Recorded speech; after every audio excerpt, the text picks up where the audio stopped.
Good morning everyone, I'm up at the cow shed. We're getting a nice little bit of drizzle this morning.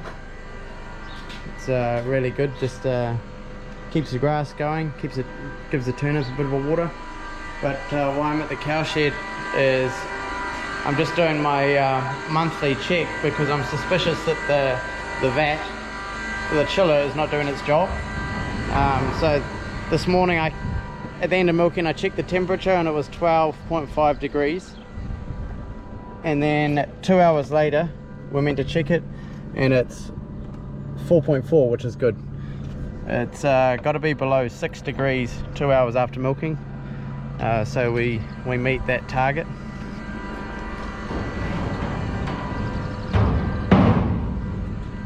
So tomorrow, because we're on every second day pickup, tomorrow I've got to do the same thing. So at the start of milking, in the dairy diary here it explains it, but at the start of milking I've got to check the temperature, write it down, and then at the end of milking I've got to write down the temperature and the time, and then 2 hours after milking tomorrow I've got to see what the temperature is. So here's what it's got to be under. So for the end of the first milking it's got to be below 12 degrees when you finish milking, and then 2 hours after milking it's got to be 6 degrees, and then the second milking it's got to be below 6 degrees. Sorry, at the start of the second milking it's got to be below 6 degrees, and then at the end of the second milking it's got to be below 10, and then 2 hours after that it's got to be back down to 6. So got to check that tomorrow. But in the dairy diary here we have a monthly check, so you tick off your plant here, so it's just go and inspect your plant, and then you got the temperature of your wash down water for your plant, and then obviously the milk cooling check, and then over here it's just all related. It's just going through making sure everything is correct. Someone, I can't remember who it was, asked me whereabouts do you see the alerts and grades on the docket. On the OCD open country dockets, they're at the top, and the 10th of November we got 2 grades because I had a split liner in the cow shed. I'll show you that in a second. But we ended up getting a Bactoscan grade of 20 cents a milk solid and a coliforms grade of 40 cents a milk solid. So 60 cents is a lot of money to lose per milk solid. Worked out, I think when we worked out it was $400. So that's all our cost because it was our fault. My parents don't have to pay for that.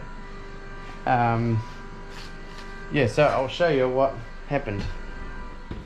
So these here are the liners, and when we get a split liner, the liner inside here splits and allows milk to get into the pulsator tubes, which then runs into the pulsator air line up this pipe and then into the big pulsator air line. So in this cow shed it's split in 2. Down there we've got one section going that way and then one coming this way. Ended up with milk in there. I forgot to clean it out, and what happens to milk is it rots and then it gets airborne, and that's how we got the grades. They pick it up in the test that you've got rotten milk somewhere. So that's why we do a plant wash, every day after milking to keep the plant clean. So this is the first time I've had a grade like that where it's actually cost me money. 60 cents milk solid, it's quite a bit. And yeah, that's in 8-9 years of share milking. I haven't had a grade, so it's the first one. So we've actually changed these liners now. These are all new. We change them once a year. Normally change them around this time. But yeah, had one split, and then I changed the liners about a week later, but I forgot to clean out the air line, and that's where the problem was. So yeah, right, what are we going to get on with now? Going to go to the runoff, not shift the calves, but feed the calves some meal. And then I was actually thinking about cleaning out the seed drill because it's still got turnip seed in from when we planted. So I think that's what we're going to get up to. So we'll get on with it.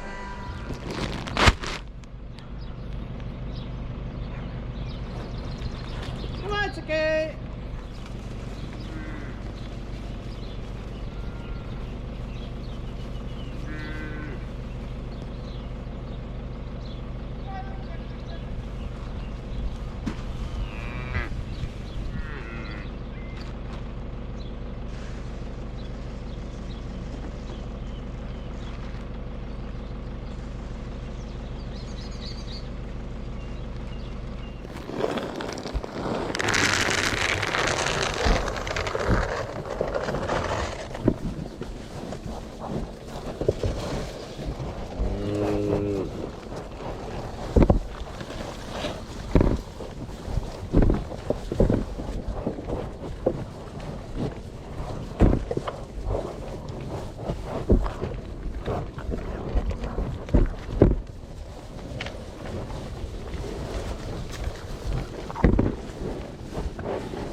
Most of these calves, I think there's 36 here. They're getting 2 bags of meal, 20 kgs. I think they're looking good. We're due for another worm drench tomorrow. Tomorrow we've got the vet coming, they'll get their vaccines. So all of these calves will get done. We've got 3 Highland cows, there's one there, calves I mean. Then we've got Speckle Park. Those grow amazingly, they grow really well. Tempted to do more of those. And here is a calf top calf. Always likes to scratch.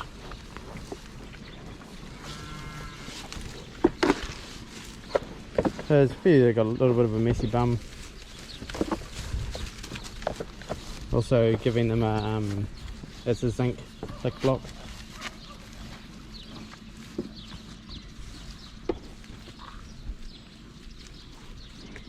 Yeah, so I think they're looking good. I'm happy with them.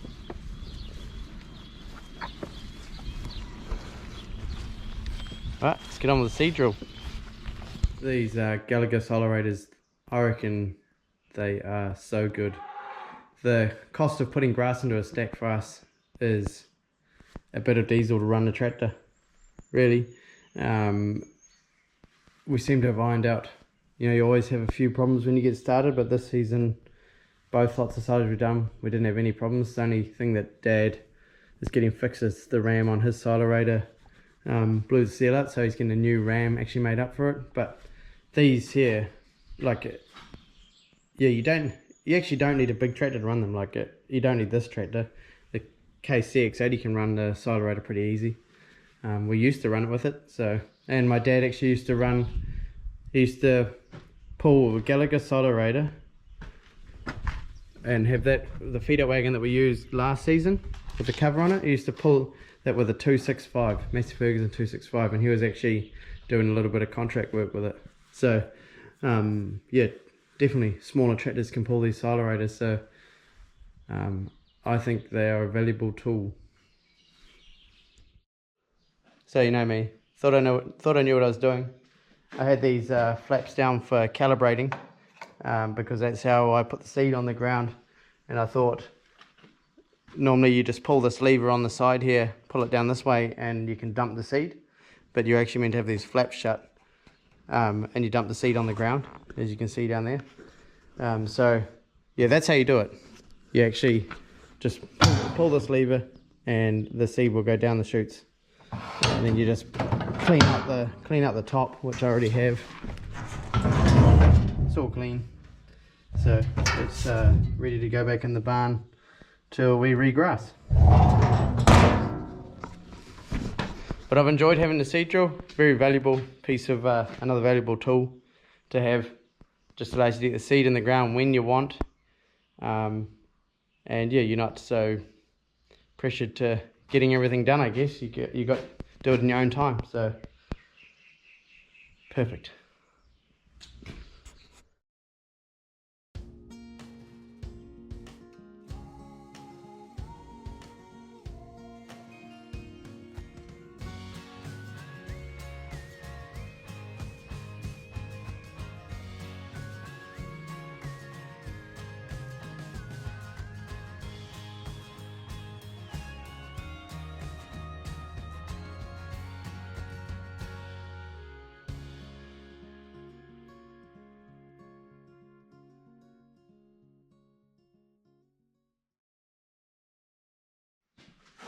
Alright, so we got it back together, all cleaned up, ready to go in the barn. Hopefully after lunch or tomorrow we get the silerator put in the barn as well, and then the seed drill can go in with it. Because we'll put Dad's silerator in at the same time, and I think he's wanting to move his baler over to his new shed, so it'll either happen this afternoon or tomorrow. So right now I'm going to go and sprinkle this bit of turnip seed. Seeing it's raining, I'm actually going to go and sprinkle a bit around on the track where we've been driving through for silage, and there's a couple of little light patches over here, so I'm going to go and do that right now.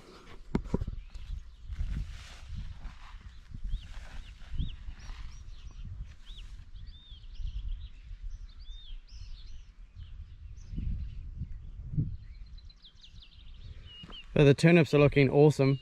A bit of a light patch around here, and then a little bit up by the trough, but overall the cover on this paddock is awesome. I'm really happy. Yeah, so this bit of rain we're getting now is exactly what they need. It's just, look at the moisture just sitting on the leaves. I haven't seen much sign of slugs yet. The only place I'm concerned about slugs really is on that paddock over there, because there's a drain along on this side of it, and there's a bit of long grass where the slugs could be hiding. But yeah, I'm not too concerned at the moment because I haven't seen too much damage. I do need to spray it. As you can see, the paspalum is here, but I'm just waiting for them to get a bit bigger before I do spray it, because I really want them to sort of cover it, create a canopy so that so the weeds aren't going to grow back as much. You're still going to get weeds, but just to try and prevent the weeds. So yeah, now we've got 4 hectares of turnips and it's looking like a very good crop. I always say it's my best crop ever, but I always say that. Alright, lunchtime. Alright, had a break in the weather this afternoon. It's actually been quite a nice afternoon. Just going to go and shift the cows. It's like 10 to 7, just put the kids in bed. This afternoon we worked on Suzanne's cabin, so been putting the bits on the roof and doing some nogs. So we're getting there. Ordered the iron yesterday. Let's go and shift the cows.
So this here is the first paddock that we've done silage in, first cut.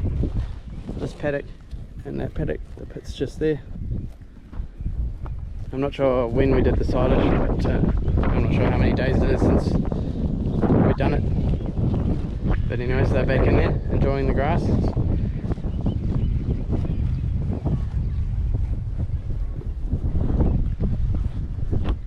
Alright, that'll be it for this video. Thanks for watching, and we'll catch you somewhere else on the farm. See ya!